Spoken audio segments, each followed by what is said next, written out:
dan proses hukum yang sudah berlangsung ini tidak mengakibatkan korban kehilangan pekerjaan.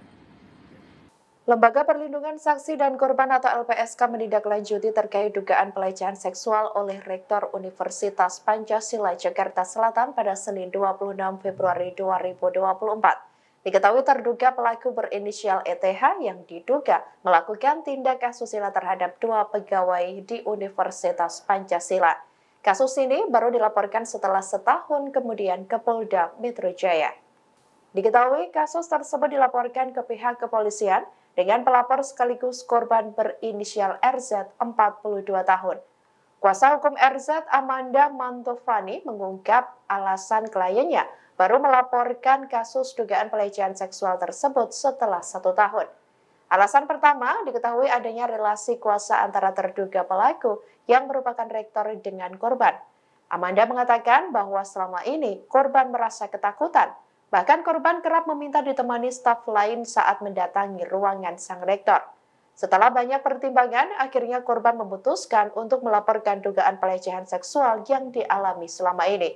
Adapun pihak LPSK mengungkapkan bahwa pengacara korban telah mengajukan permohonan perlindungan terhadap kliennya pada Rabu 21 Februari 2024 lalu.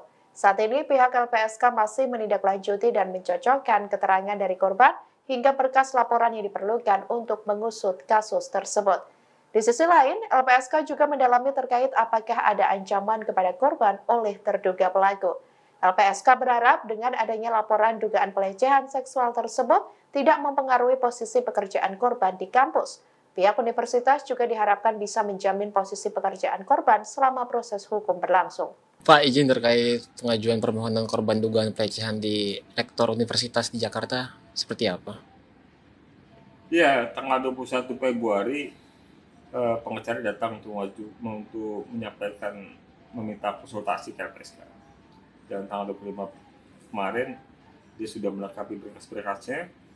Kami sudah mendapatkan beberapa dokumen tentang laporan polisi, kemudian juga kronologi peristiwa, ya. Dan kami tentu akan lanjuti dari permohonan ini dengan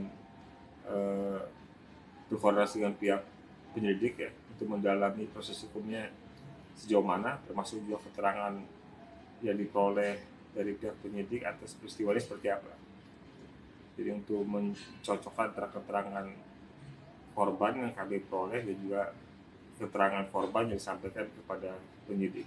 Di sisi lain juga tentu kita mungkin akan melakukan asesmen psikologis terhadap situasi psikologis korbannya, ya, dan juga mendalami apakah ada ancaman dari peristiwa ini dan juga dari laporan proses hukum yang sedang dilakukan oleh pihak korban.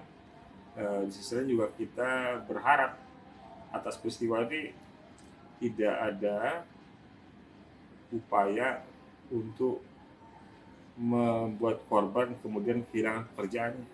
Ya.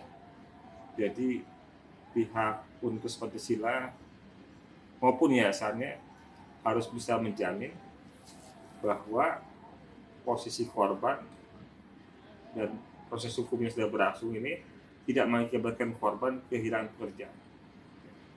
Karena kalau hal itu terjadi, itu dapat diancam pidana selama 7 tahun dan didenda 500 juta. Ya.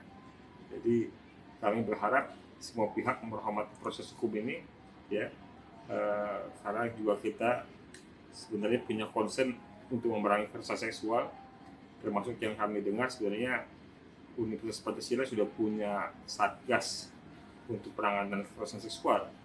Ya, seharusnya juga bisa memberikan contoh bagaimana seharusnya satgas itu bekerja, ya, bukan dalam rangka melakukan impunitas atas peristiwa terjadi, tetapi melakukan pendampingan, penguatan, dan perlindungan kepada para korban.